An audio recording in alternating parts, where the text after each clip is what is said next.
सच्चिदानन्दरूपाय विश्वोत्पत्त्यादिहेतवे तापत्रयविनाशाय श्रीकृष्णाय वयं नुमः। श्रीकृष्णाय वयं नुमः। भक्तवांछा कल्पतरु शरणागत वत्सल भक्त वत्सल भगवान श्री कृष्ण, जो कि हमेशा भक्तों के वश में रहते हैं। मोहि कपट छल छिद्र न भावा, उन्हें कपट रहित जो भक्ति करता है उनसे उसके वे वश में हो जाते हैं। ऐसे भगवान श्री कृष्ण और उनके साक्षात स्वरूप श्रीमद् भागवत महापुराण के चरणों में प्रणाम करते हुए, साथ ही साथ दिव्य विभूतियों श्री गणेश जी, श्री हनुमान जी, नारद जी, सनकादि ऋषियों, व्यास जी, सुखदेव जी, ऋषि पराशर, व्यासदेव, माँ सरस्वती, सभी के चरणों में प्रणाम और उनसे प्रार्थना कि वे कुछ क्षण के लिए हमारे सारे विचारों को शांत करके केवल मात्र भागवत का ही उच्चारण हमारी जीव से होने दें, मन में भी कुछ और ना चलने दें। ऐसी प्रार्थना, ताकि जो भगवत रस है, जो भागवत का सार है, वह भक्तजनों में, रसिक जनों में, प्रेमी जनों में पहुंच सके। कल हमने हयग्रीव अवतार के बारे में जाना। इसके बाद चाक्षुष मनवंतर के अंत में भावी मनु सत्यव्रत ने मत्स्य रूप में भगवान को ग्रहण किया था, क्योंकि मनवंतर चेंज होने वाला था, बदलने वाला था और एक दूसरे मनवंतर की शुरुआत होने वाली थी। तो पृथ्वी को अगले मनवंतर में लेके जाना था, तो भगवान को मत्स्य रूप में अर्थात मछली के रूप में भगवान को, जो भावी मनु बनने वाले थे, सत्यव्रत ने मत्स्य रूप में भगवान को ग्रहण किया। उस समय पृथ्वी रूप नौका के आश्रय होने के कारण वे ही समस्त जीवों के आश्रय बने। तो पृथ्वी को नौका की तरह इस्तेमाल किया गया और उस प्रलय के जल में अगले मनवंतर में उनको पृथ्वी को स्थापित किया गया।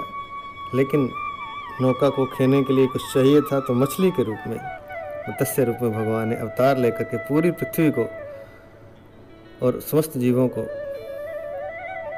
के आश्रय बने। प्रलय के उस भयंकर जल में मेरे मुख से गिरे हुए वेदों को लेकर वे उसी में विहार करते रहे।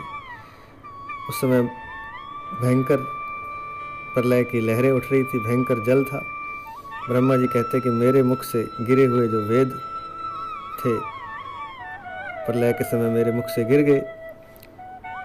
ऐसा ही होता है हमेशा ही जब मनवंतर चेंज होता है। तो मत्स्य रूप भगवान ने, मछली ने जैसे कि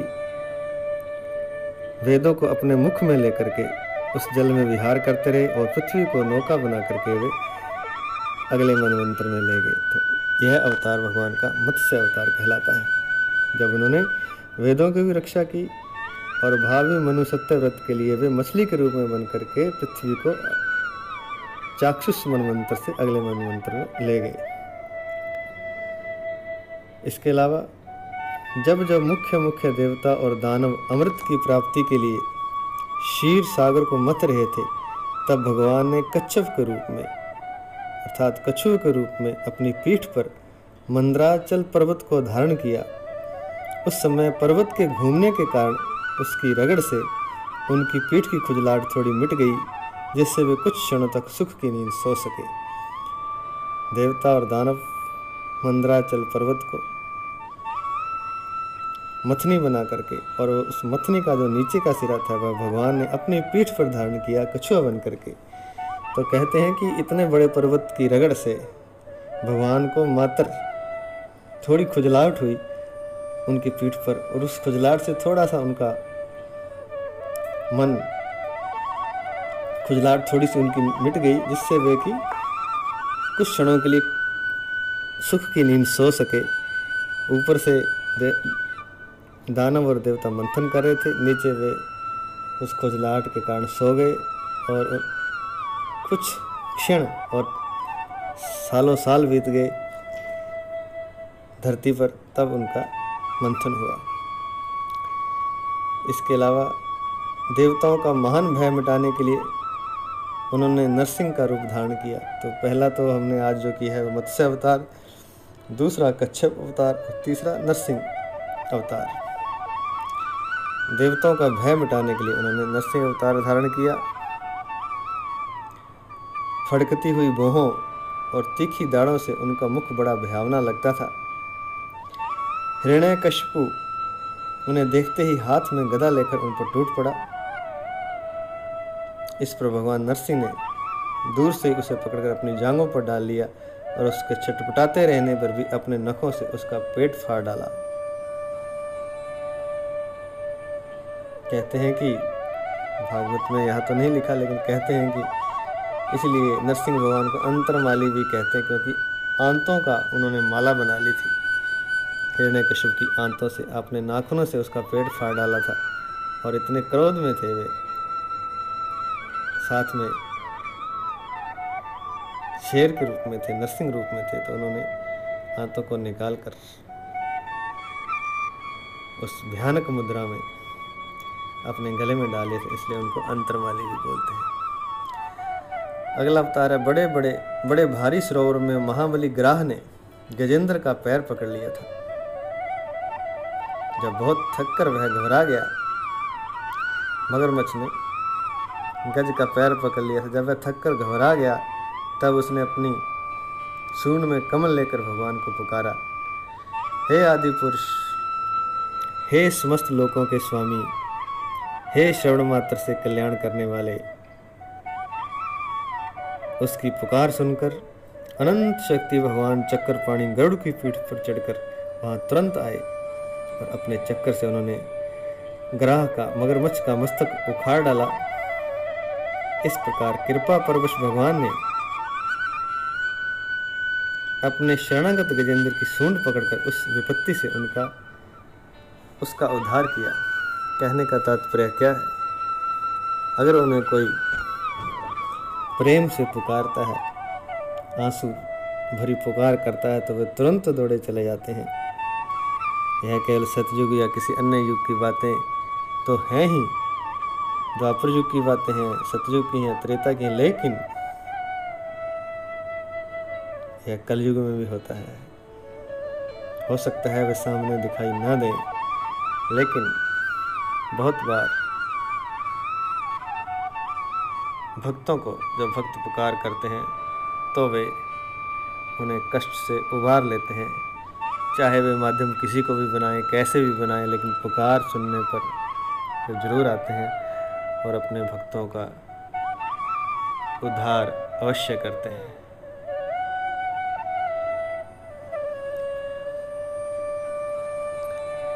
अगला है अवतार भगवान का। भगवान वामन अदिति के पुत्रों में सबसे छोटे थे, परंतु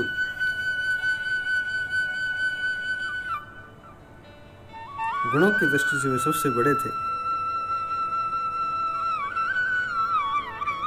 क्योंकि यज्ञ पुरुष भगवान ने इस अवतार में बलि के संकल्प छोड़ते ही संपूर्ण लोकों को अपने चरणों से ही नाप लिया था। वामन बनकर उन्होंने 3 पग पृथ्वी के बहाने बलि से सारी पृथ्वी ले तो ली, परंतु इससे यह बात सिद्ध कर दी कि सन्मार्ग पर चलने वाले पुरुषों को याचना के सिवा और किसी उपाय से समर्थ पुरुष भी अपने स्थान से नहीं हटा सकते, ऐश्वर्य से च्युत नहीं कर सकते। कहने का तात्पर्य है कि बलि समर्थ सन्मार्ग पर चलने वाला था और सन्मार्ग पर चलने वाले को भगवान भी उसके पथ से डिगा नहीं सकते हैं। उसके लिए भगवान को भी उनके सामने जाकर याचना करनी पड़ती है, प्रार्थना करनी पड़ती है। उनसे कुछ मांगना पड़ता है। जो भक्त होता है, जो सन्मार्ग पर चलता है, उसको अगर उससे कुछ लेना भी है तो भगवान भी समर्थ नहीं है उससे कुछ लेने के लिए, या उसको उसके पथ से च्युत कर देने के लिए, उसके सिंहासन से गिरा देने के लिए, उसके ऐश्वर्य को छीन लेने के लिए भगवान भी समर्थ नहीं है। भगवान भी अगर ऐसा चाहते हैं किसी का ऐश्वर्य छीन लेना, किसी सन्मार्ग पर चलने वाले भक्त का, तो भगवान को भी याचना करनी पड़ती है, प्रार्थना करनी पड़ती है, तब जाकर वे उसे ऐश्वर्य से च्युत कर सकते, अन्यथा नहीं। दैत्यराज बलि ने अपने सिर पर स्वयं वामन भगवान का चरणामृत धारण किया था। ऐसी स्थिति में उन्हें जो देवताओं के राजा इंद्र की पदवी मिली, इसमें कोई बलि का पुरुषार्थ नहीं था। अपने गुरु शुक्राचार्य के मना करने पर भी वे अपनी प्रतिज्ञा के विपरीत कुछ भी करने को तैयार नहीं हुए, और तो क्या, भगवान का तीसरा पग पूरा करने के लिए उनके चरणों में सिर रखकर उन्होंने अपने आप को ही समर्पित कर दिया था।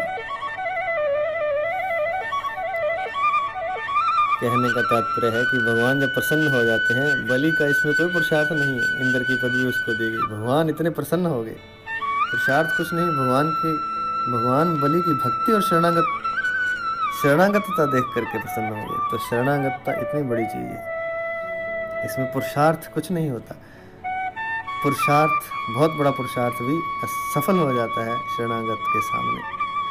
भगवान बलि का प्रेम भक्ति देख करके, क्योंकि तीसरा पग उन्होंने अपने मस्तक पर धारण कर लिया था, उन्होंने कहा था कि मैं आपके सामने हाजिर हूँ, समर्पित हूँ, आपका दास हूँ, तीसरा चरण आप मेरे सिर पर रख दीजिए। इस भक्ति से प्रसन्न होकर के उन्हें इंद्र के समान पाताल लोक का राजा बना दिया, और आज भी वे पाताल लोक के राजा हैं बलि, जो कि स्वर्गपुरी से अधिक सुंदर है, ऐसा कहा जाता है।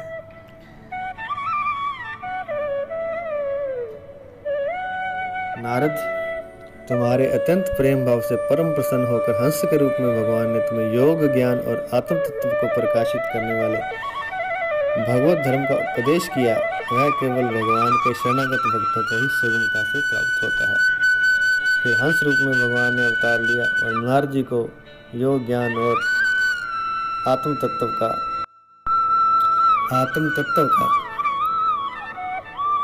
भागवत धर्म का उपदेश दिया। किस लिए? ब्रह्मा जी कहते हैं कि हे नारद, तुम्हारे अत्यंत प्रेम भाव से प्रसन्न होकर हंस के रूप में भगवान ने अवतार लिया। वह केवल भगवान के शरणागत भक्तों को ही सुगमता से प्राप्त होता है।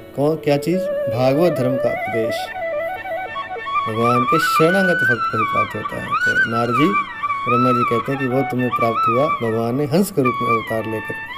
वे ही भगवान स्वयंभू आदि मनमंत्रों में मनु के रूप में अवतार लेकर मनुवंश की रक्षा करते हुए दसों दिशाओं में अपने सुदर्शन चक्र के समान तेज से बेरोक टोक निष्कंटक राज्य करते हैं। तीनों लोकों के ऊपर सत्य लोक तक उनके चरित्रों की कमनीय कीर्ति फैल जाती है, और उसी रूप में वे समय समय पर पृथ्वी के भारभूत दुष्ट राजाओं का भी दमन करते रहते हैं। कहने का तात्पर्य ये है कि वे दसों दिशाओं में जैसे कि सुदर्शन चक्र चलता है, ऐसे ही वे निष्कंटक बेरोक टोक राज्य करते हैं भगवान,